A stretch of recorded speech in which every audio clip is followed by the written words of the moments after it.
ever glad to gather today. I will let you know where I'm joining in from. My name's Rochelle, and I am coming to you from Selkirk, which is nice and sunny today.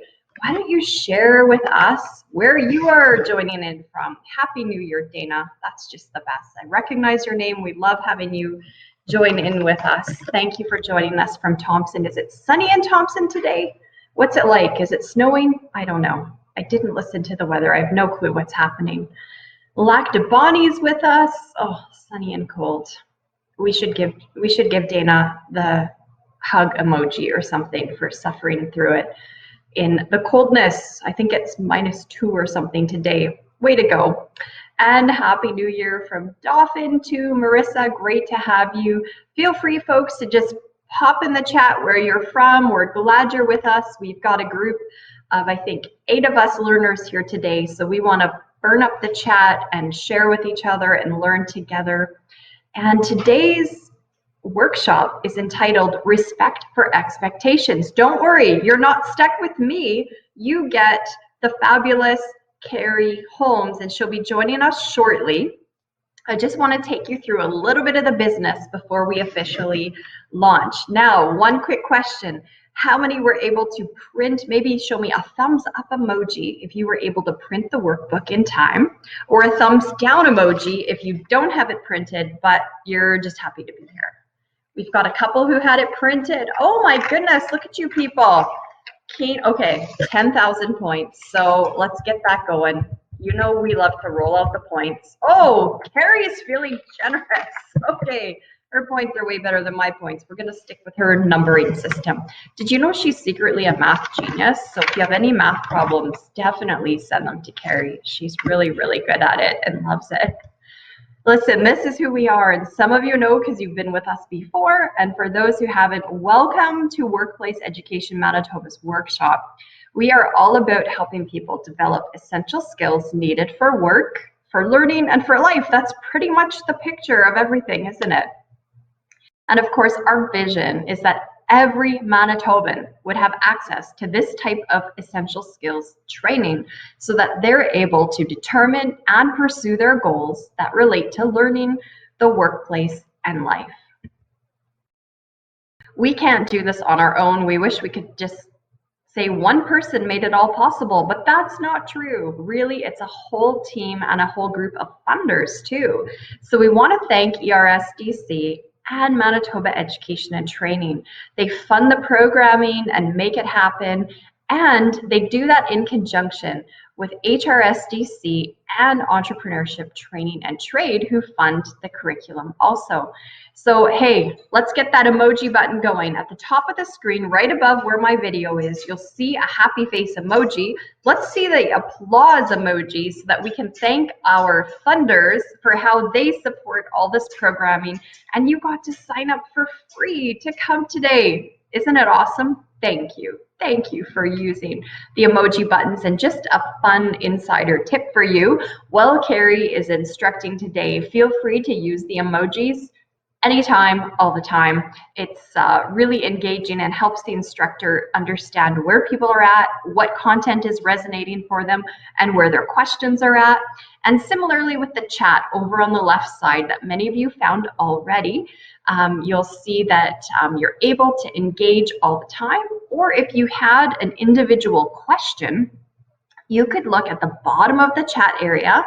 There's a spot where it says send to all, and then beside the word all on the far right is an arrow. And if you were having any technical troubles or needed a private question answered just between us and you could choose to private message me at Workplace Education Manitoba on that drop down arrow, and I could help you out privately also. Now, if you want to know more about who we are and what we're all about, our big flagship website is the one on the PowerPoint presentation there, called wem.mb.ca. And then I'll pop into the chat here for you the weminterlake.ca, and that's the one that has all the goodness on what workshops are coming up online. So we have Tuesday Tidbits every Tuesday morning, 30 minutes of power-packed info, and then lots of longer workshops. So I guess one of the really fun ones coming up is about customer service. We're doing a whole month focusing on that, and that's not just for people in retail. Customer service is a lot bigger than that. So if you or people you work with would benefit from everything to do with problem solving and people skills and interacting with the public, maybe you have some people who work on the front line and they're your first impression in your company, they might be some of the people that you'd want to work with to sign them up for the big workshops we have coming ahead. And then of course our general email there if you want any more information about Workplace Education Manitoba. There's tons of us who would love to talk about it at length with you. Now, when we're talking about what it is we do, there's all kinds of ways we do that. Really, we're focused on the 9 essential skills. And we do that in a way where we have these West Centers. That's actually where I'm broadcasting from today. We have an actual classroom for workplace education and skills training located in Selkirk. But wait, there's more. We have them in several cities across the province. So our head office would be in Winnipeg, but we have West Centers in Thompson and Dauphin, and I'm not going to give you the list right now because I don't want to miss out on anybody. So visit us at wem.mp.ca and you'll find that no matter where you are in this province, there is a West Centre not too far from you. And then highlighting over on the right side of the screen, this concept of workplace training. Did you know that we will come right to you? Well, maybe virtually, maybe in person, but we have trainers who come right to your workplace, work with the goals and learning that you have. It could be with just one part of the team. It could be work with just a couple people who work on certain types of projects together. And we've done everything from teaching a group how to use Excel to how to work with interpersonal skills to do deeper thinking, creative thinking. And I won't mention any names, but maybe some people who are with us today have even experienced that. And spread the word and let people know we will come right to you and do that work with you. Now, before we jump in to today's awesome content that Carrie has prepared for us, I have some questions for you. How many have used polls with us before? We're going to do a couple polls before we get started. And, you know, heads up, we'll do it again later on too. But we just want to get a sense of where you're starting from and how you feel after we've done our training time together. So I'm going to put up a poll for you, and I'd love for you to be able to let us know your best feeling on it. Don't fake it. It is private. Nobody knows it's you who answered it. But if you can see the question there, do you know your priorities? So we're talking about in the workplace. Do you feel like usually, sometimes, most of the time, and so on? Go ahead and give us some answers there. And I can see that because I'll protect your privacy, I won't put it up for everyone, but I can see good answers that most of you are in the higher category that you usually or sometimes or always know. So that's a really good reflection on your workplace that you do know what most of your priorities are. So next question for you, and we only have a couple. Are you able to effectively communicate priorities in the workplace? Do you find that you can not only know them, but communicate them? So let's see it. Sometimes, usually, no, always. What do you think?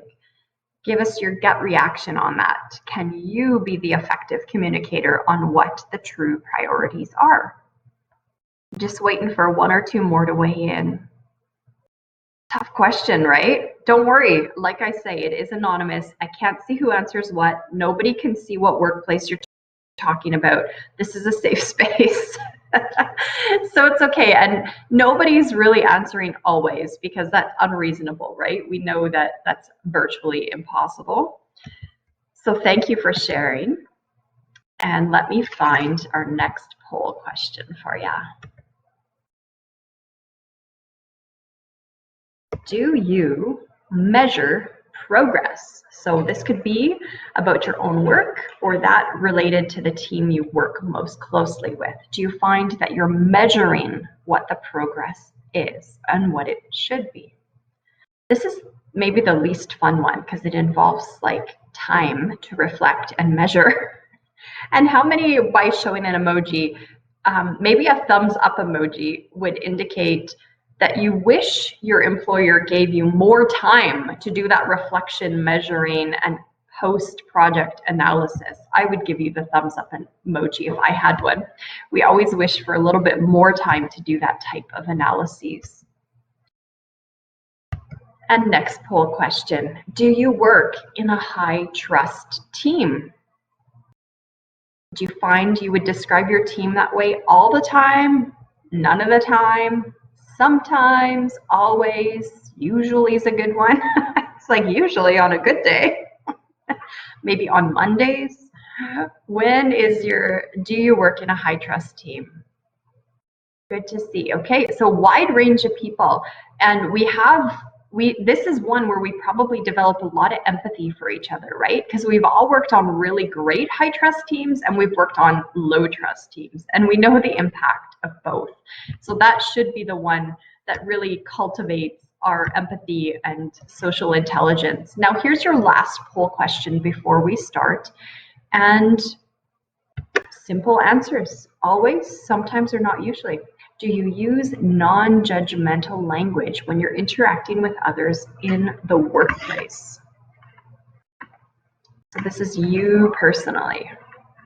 Nobody can see the thought bubble over your head, but how about your language? Is it non-judgmental and inclusive?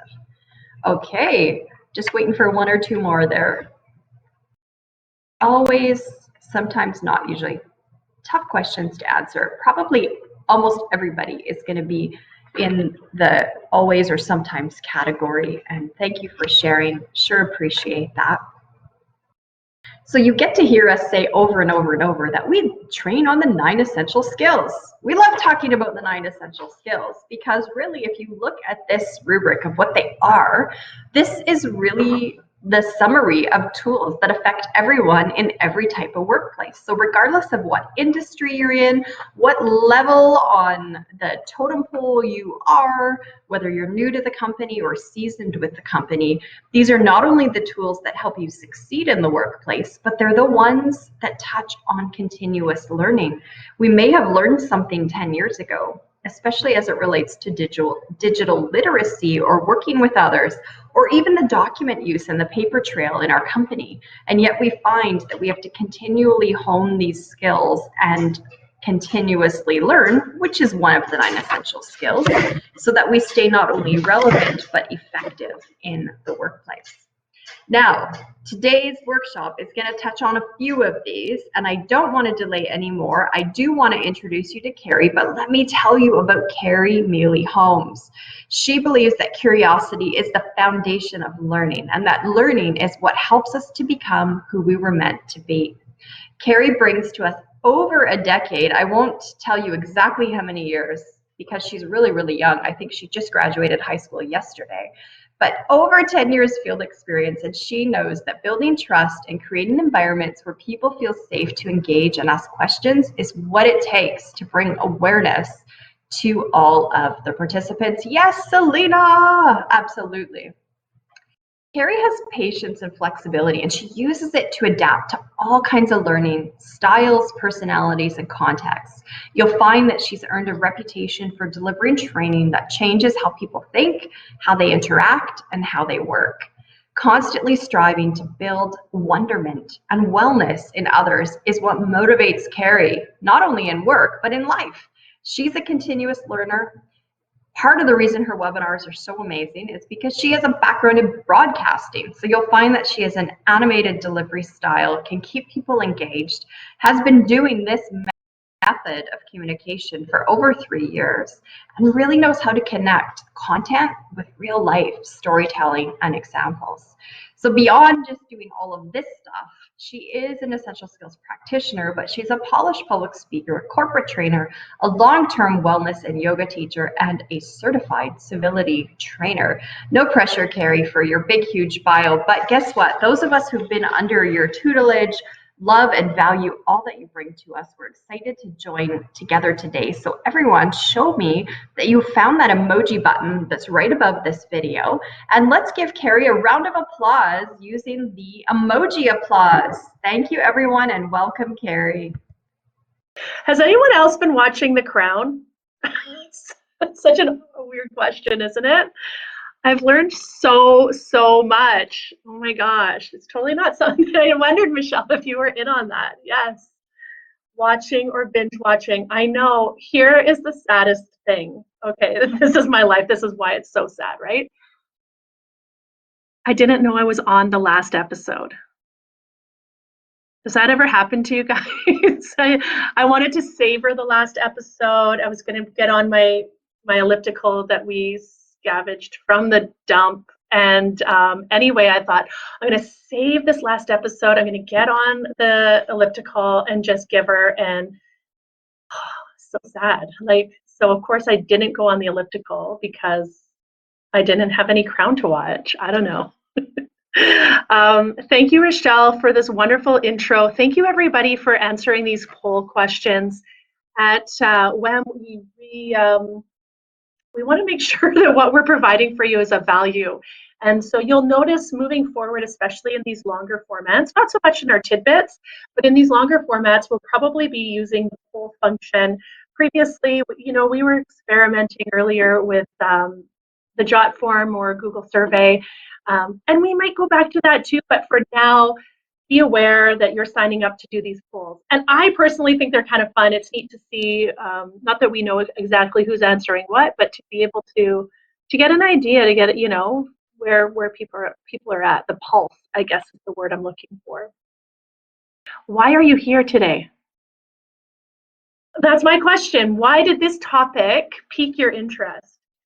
Now, maybe I would love to actually hear answers for that. If you can pop it into the chat.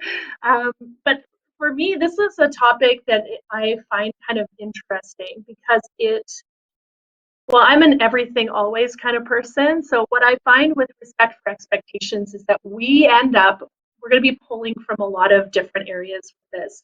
If we sniff back at the essential skills, of course, oral communication pops to mind right away, working with others, thinking skills. Those are my top 3 anyway, but yeah, we're definitely pulling from those. So I'm curious as to why you're here and what this means to you. So respect for expectations means acknowledging and accepting that as an employee, you are expected to perform certain tasks in a specific way at certain times.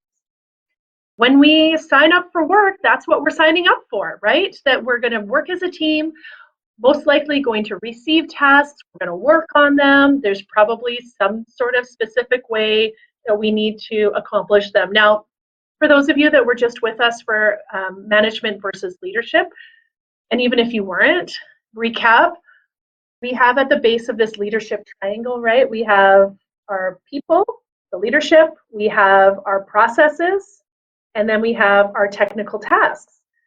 So when we think about respect for expectation and getting our jobs done, yes, we are the people, we're the people powering that triangle, but also we have those processes and policies to follow. So what does this mean to you? This quote, let's have a quick convo here in the chat.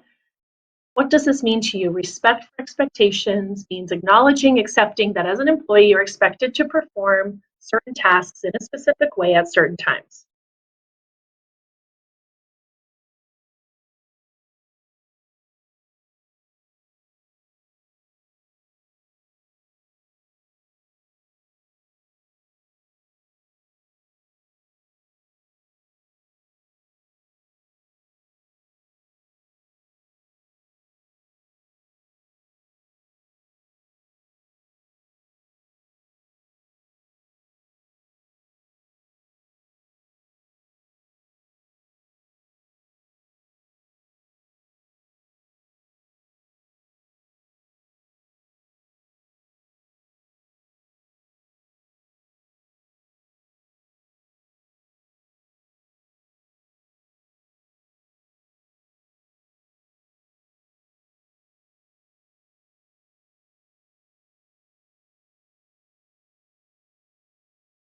How many of you, maybe this is, I show a thumbs up or thumbs down, knew what you were getting into when you signed up for your job?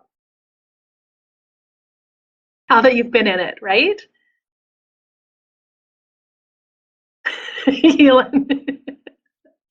Oh, guys, right? Sometimes we just don't know. We don't know what we've signed up for, or we thought it was one thing, really cutely wrapped in this nice, cute package. And when we unwrapped it, the outer still was cute, but what was going on inside was a little bit stinky. Or the opposite, right? Maybe we're like, yeah, whatever, this is just a job to tie me over till I get to my other job. And it turns out that you loved it, right? There's could be either side of it.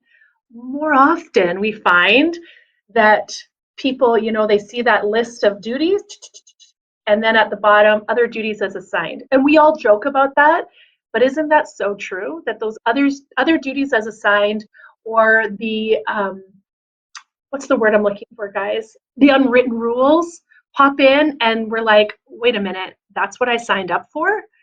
Now, my hope today, if I had a hope and dream for our session today, would be, of course, awareness for ourselves, but also what am I asking others to do? And have I created wide enough expectations or tight enough expectations so that our people understand what is expected of them?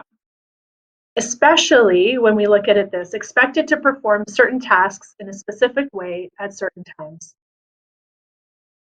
Okay, I know Rochelle said I'd tell a story, and I already have one burning. Okay, so there's this guy I know, I'm married to him, and he was having this situation at work, a little bit of conflict, which is funny because we're totally opposite, right? He would just be sitting here and smiling and nodding, and I'd be talking away. So you can imagine just more of a humble person than myself. This is the person I married. So when he has conflict at work, it's like, what's happened here? Did the stars fall out of the sky? This sort of thing. And so, of course, fortunately and unfortunately, we talk about it a lot. And I started looking at it from his side. And then I started looking at it from the manager's side. And I had to say, I think maybe you're causing the problem. What? Because of this line here, you are expected to perform certain tasks. Okay, check. In a specific way. Now, sometimes there's different ways of getting things done. We know that. But what if our boss or our manager or leader, whatever you want to call this person, expects it to be performed in a specific way? And we're not meeting that expectation, right? Like I said earlier, we could be walking down the road to conflict without even realizing it, and definitely not our intention. So we know that respect starts with self.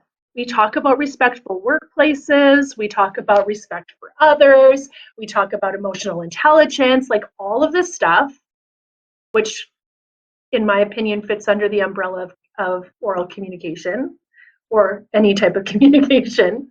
Now, we look at respect and let's define it, okay?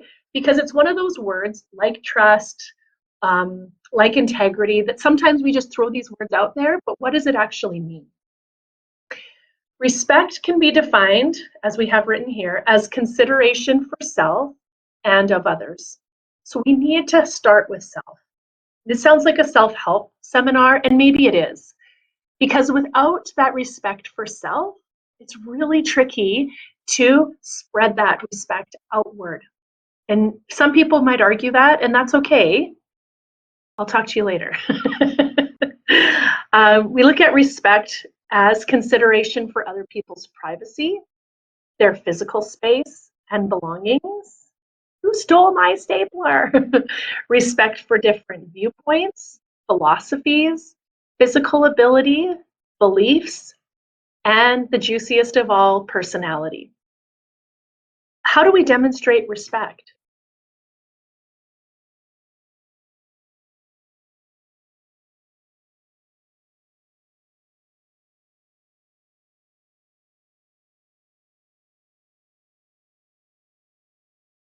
What does it look like in your workplace? Uh-oh, not yet. Okay, Selena, thank you. I was hoping someone from your workplace would reply because I think that that is so true. Listening without interrupting. What if you have so many great ideas? Definitely. I think that that shows a measure of restraint, civility, kindness, all of the things, empathy, definitely listening without interrupting. Oh, yes, understanding boundaries and respecting them. I guess that's the respect part. Kindness, listening, understanding. And even if we're not in their shoes, even if we can't even imagine what it's like to be in their position, that we offer that measure of understanding. Again, some of you have heard me talk about my cousin Jane. I wish she was here. It'd be super fun. We kind of look like twins, so it might be confusing, but she talks about that giving space for communication. She's a great listener and listening with compassion, compassionate communication. That's what she calls it. I knew it would come out of my mind in a second.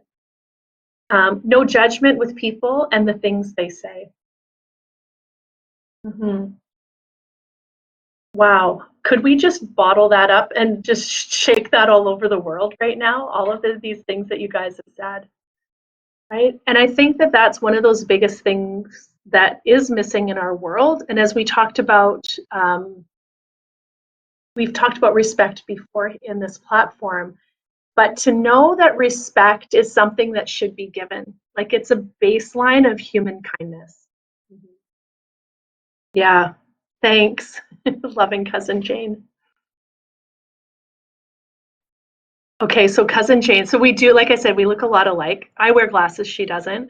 We were at our aunt's 90th birthday party, and we're 11 years apart. She's older. And this lady, one of my aunt's friends, little tiny old lady friends, came up to me and she's like, I just have to ask you this question. I was looking at you and that other lady over there, and you just look so much alike. Is she your mother? Jane was like, did she just say mother? It was super funny. So we're talking about this respect, respect for expectations, respect for people. Um, I wanted to pull in these two really important points. One must recognize that they are a person worthy of respect. If you've lived in a land where you didn't feel that respect, or where there was abuse or mistreatment, or you just didn't have a voice, know that that's wrong. And that you are a person who is worthy of respect. Those of us with this respect for self and for others refrain from making jokes or negative remarks that demean abilities, skills, or other aspects, both of self and of others. Now, Rochelle and I joke about math all the time. I hope you knew that that was a joke that I do math. Like, clearly not. But that's not demeaning, that's just a truth. So there's a difference there. But making sure that we're not putting ourselves down and we're not putting others down, that we extend that respect inward and outward. Plus, right, those attributes of others. So that's part of this inward and outward. Other people's abilities, their skills, even like we said before, their personality, right? That we're able to do, as Selena is saying, is listen without interrupting, listening with kindness. Listening with Ting. Have you guys heard of Ting? So Ting, I don't have it here with me. It's a Chinese character. And this character is a combination of eyes, ears, and heart. And I think that that's one thing that we can all work towards doing more often is listening with Ting and listening for that deeper meaning. In order to have respect for ourselves and others at work, we need to be sure we understand our individual rules at work. And so sometimes that's that idea of like, I thought I was stepping into this and I ended up with that. So if we don't understand our individual rules at work, it can be really challenging. right? And if you don't know what your specific job duties are, it will be very difficult to meet the expectations of your employer. Not that long ago, I was working with a team. And there's not quite conflict yet, but it's some uncomfortableness, right? Where expectations are unmet. And so they asked me to help come in and work with this group. It's only 2 people, so it's not, it's awesome that we can have that kind of tightness and intimacy in the group. The very first thing I asked for was a list of job duties. And I think they were really surprised by that. Now, the reason I asked for it is because I know both of the people. I've worked with them in the past. And I was like, why is there these feelings, right? Why is there this unmet expectation? And it's because the job duties, although clear, aren't well defined. Does that make sense? Where it's like, you need to do this, this, and this, but I don't do this and this every day. I do that on Tuesdays and I do this on Wednesdays. And it just became really clear that there was no process. So we think back to that leadership triangle. We were doing well with the people. We're doing medium okay over here with our processes and our tasks. But really the weak part would be the process. So there wasn't that defined way of getting things done. There weren't those boundaries like we talked about before. Mm-hmm. Awesome. Thanks, Rochelle, for finding that. I appreciate it. So that's maybe our matching tattoo. We're going to get this Chinese character of Ting right here, right? As a reminder to listen with Ting. Now, like we said here, this is going to be very difficult to meet the expectations of our employers if we don't understand our specific job duties, or if they're stuck in a binder somewhere, or if we're only doing some of them. Okay, so part of this expectation today is to recognize our role and responsibility in defining those expectations. They may have been given to us, day one when we're like deer in the headlight. Okay, thank you. And then as we go through our work, other people are pouring stuff on us, and oh, by the way, we're making a change to this policy, and pretty soon it can get kind of murky. Now, inside your workbook, there's a little spot for writing down your top 10 duties or job requirements at work. And did you notice there's a clause? In order of importance. So maybe you're just throwing them all down there and you can go back and number them, but let's take a few moments to do that. This will help us to be able to define our role. So, like I said, I'm going to give you a few minutes. So hop back in the chat and let me know when you're done.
Okay, for those of you that haven't completed, keep working away.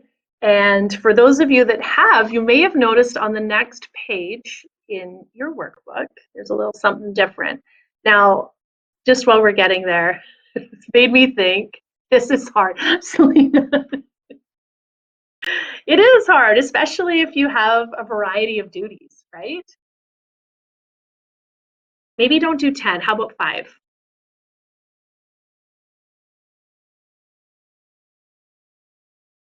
There's there's a saying, it's not really a saying, there's something sometimes I like to share when we're talking about dealing with difficult people. And, you know, we all have that person in our life that we find challenging to interact with, or when we see their name pop up in our inbox, we're just like, right? Beer me strength here. I don't really drink beer, but anyway, just thought it was funny for our office fans. The truth is, we're that person for someone else. And so when I think about this idea of writing down our top 10, can be kind of daunting. Now, that's what our expectations we think are, but what about this next question? Write down another 10 duties, tasks, or what you think your employer's expectations are for you at work. These do totally count, Rochelle. Show up, be clean. Oh, I missed that one. Be respectful, go for lunch break. Number 4 is super important. Now, keeping in mind, as you look at these, your employer's expectations, keeping in mind that being at work on time and when you are supposed to be there is considered to be a requirement or an expectation an employer would have of their employees. And again, there's some space, thanks Rochelle, on page 4 of the workbook. So 10 duties or tasks that what you think your employer's expectations are for you at work.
Those of you that are working on this, which one do you think is trickier to answer?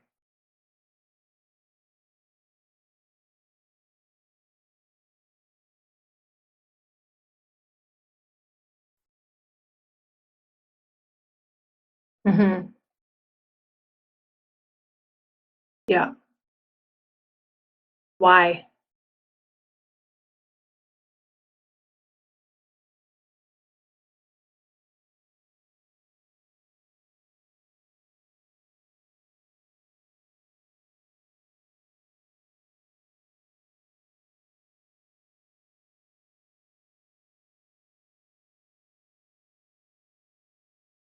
Is it because they're less clear, do you think? Like, why do we?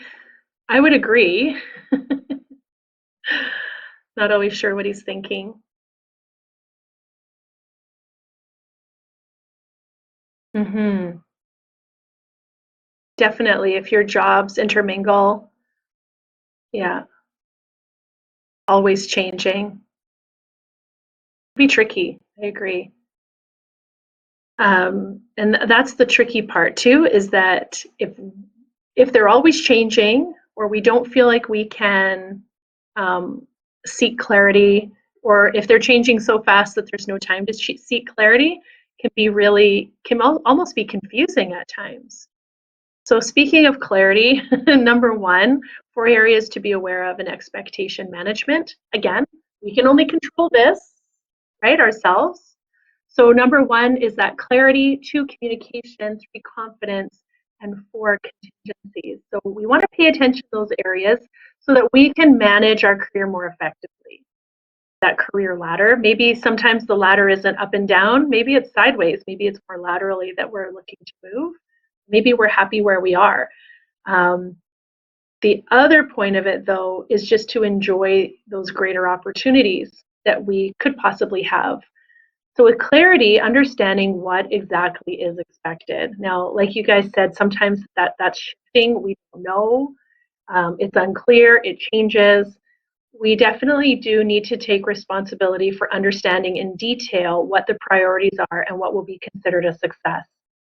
Sometimes we don't want to bug, right? We don't want to seem like we're harassing our employer, or that it may look like we don't understand our job then if we're constantly asking. But I think if we approach it in the way that I just want to be clear, then we have a hope. Now, some questions to consider with clarity.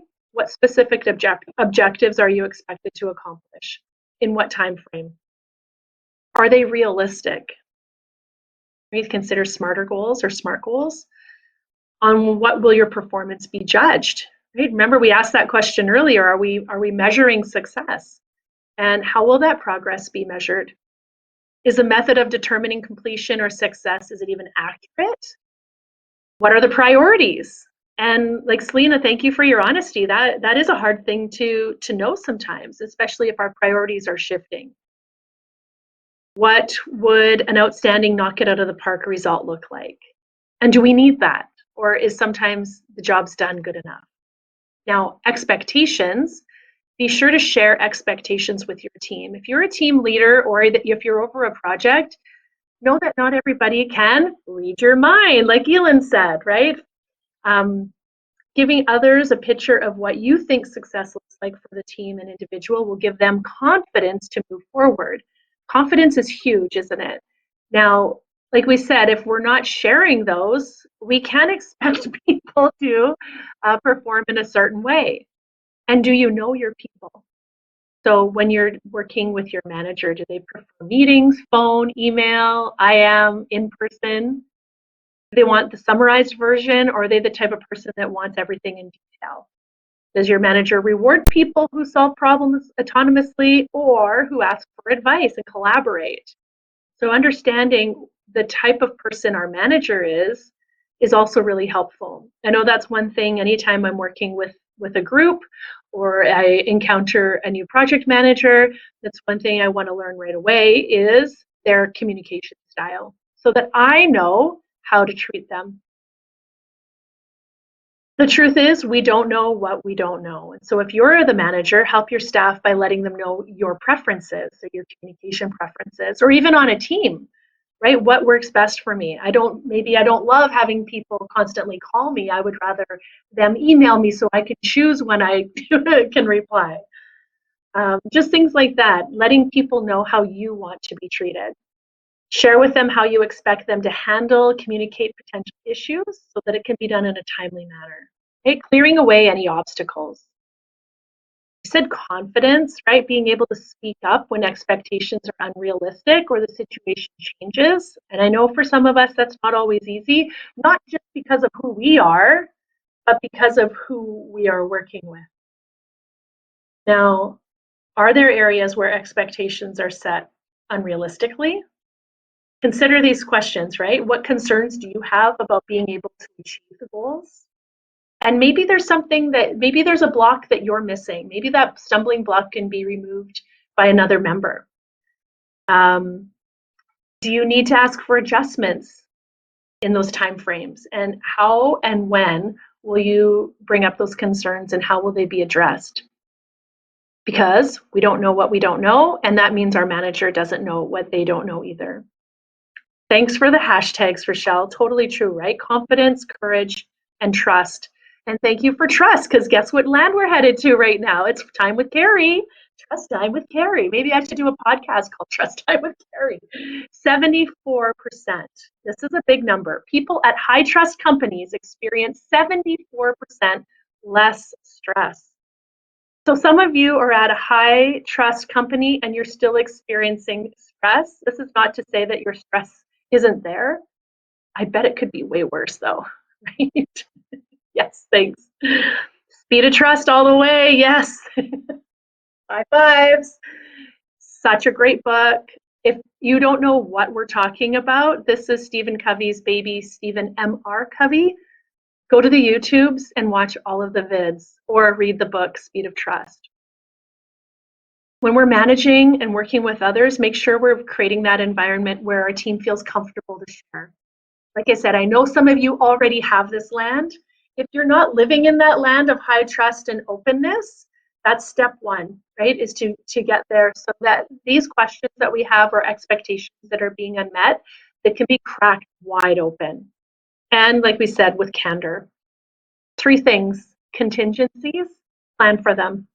So when objectives are set at the beginning of the year, for example, or if it's personally in your reviews or on a project, sometimes we forget the what if. So we need to plan for those what ifs. Speak to your team about the risks they perceive. So if we're the leader, let's hear from our people. If we're the people, let's bring these concerns to our leader, right? Number 3, be proactive. Managing expectations proactively will increase your chances of success.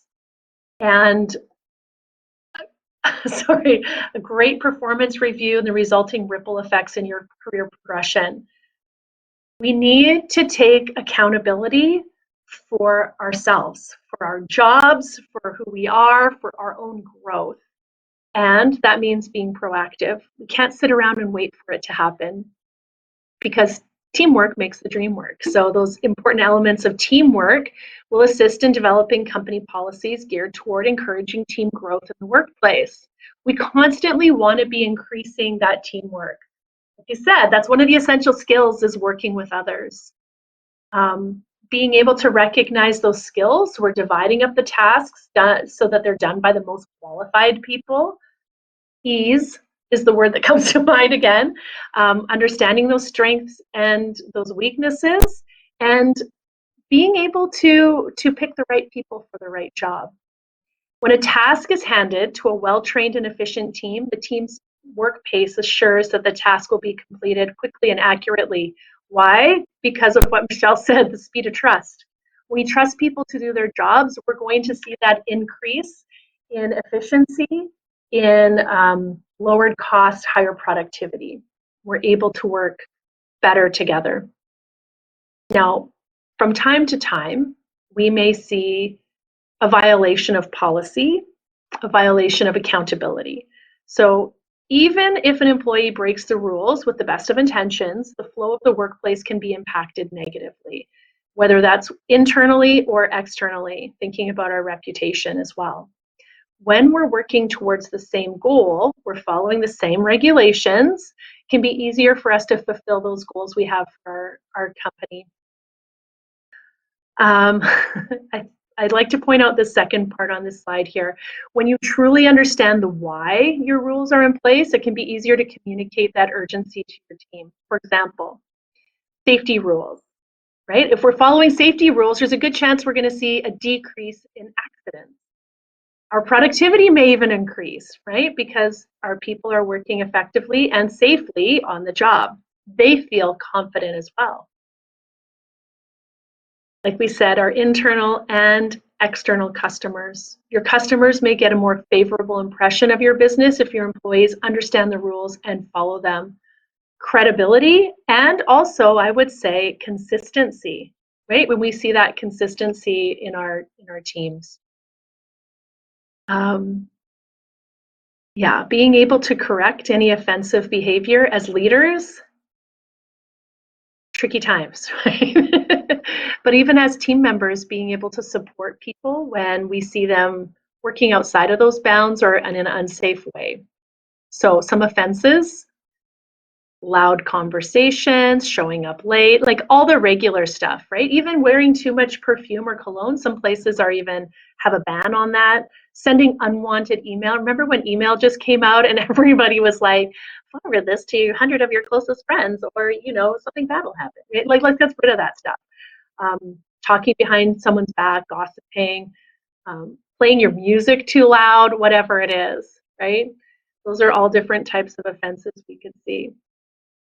The immediate manager should not only define, but also spread throughout the organization the expectations of their workplace and that they know and trust their subordinates. Now, there's someone that I really trust I'd like to pull in right now is Rochelle for a couple of comments here on our polls and on expectations. And it's and thank you, Rochelle, for popping that into the chat here, the speed of trust.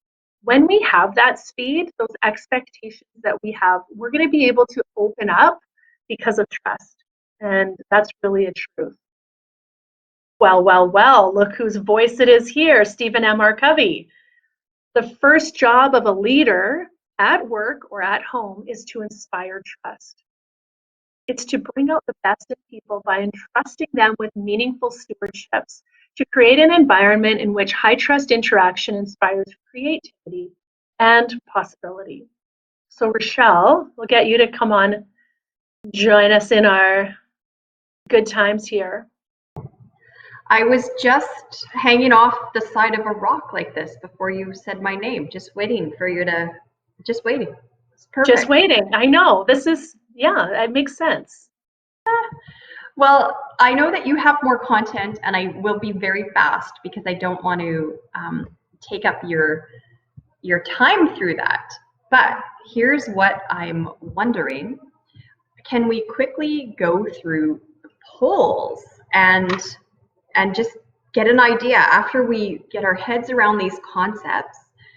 Can we just see, are there any changes and do we have any movement? So let's see, before Carrie gives us the last bit of today, help me understand, do you know your priorities? Let's see. Maybe giving us that opportunity to go through and list them. I hope that was helpful for you to be able to understand them. And if the answer is still, that's an opportunity, right? To ask questions, to find out. Okay, a few people answered, but I need a few more because I know that you know the answers to these, folks. Do you know your priorities? Yes, no, sort of. Maybe it's changed, maybe not. We can see. Okay, moving on. Let's see. How about communication in the workplace? Communicating those priorities. And even in the chat, if you have an idea of how you're going to change that moving forward, if there's something that kind of popped to mind to you today, like, this is something I need to do better, because sometimes what's stuck in here doesn't come out here or here.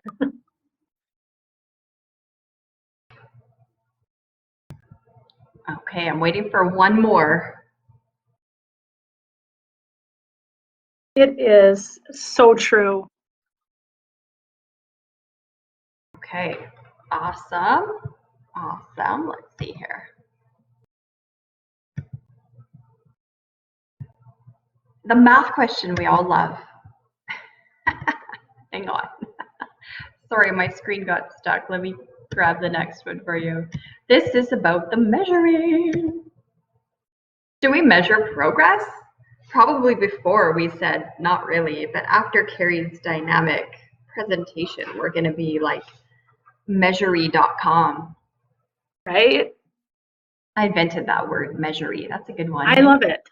I like that. It's a good adjective. Carrie, you're very measury. Thank you. In a good way. And how about this one? Do you work in a high trust team? Again, anonymous. No one can see what your answer is. Even if you're sitting with your colleague, they can't see. Just waiting for two more. Thanks for your kind words, Carrie. I feel the same. You're good at building trust, and that's what makes it fun to work together. Mm-hmm. And finally, last poll question.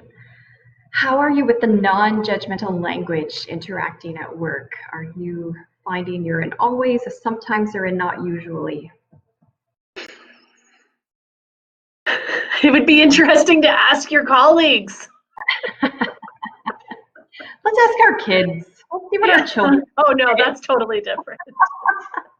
My kids call me on it too. Thank you so much for sharing on the polls. I will give it to Carrie to close us off. Great on. Thanks, Rochelle. Thanks everybody for that. I hope today that you were able to grab, it seems like a topic that we could have been here for another 3 hours on. Thinking of those expectations. Like I said, I hope that we're gathering awareness of our responsibilities of that, taking hold of what we need to take hold of in the workplace so that we can find out those expectations if we're unsure, if we're measuring the right things, and of course if we're listening with Ting, like Michelle said, communication is the key to success. I honestly believe that. That is the reason I come to work every day, is to bust away any barriers so that we can have better clarity in our communication, which of course would lead to our expectations. So I just want to thank each and every one of you for joining us. Remember, we have more offerings. We're introducing a lot of new topics I guess it's winter, I don't know, whatever we're in right now, at weminterlake.ca. We would love to have you there. We really appreciate your interaction and your kindness. So thank you, everybody. Go forth and be awesome. Take care. Ask questions. Find out. Be like Ms. Frizzle from Magic School Bus.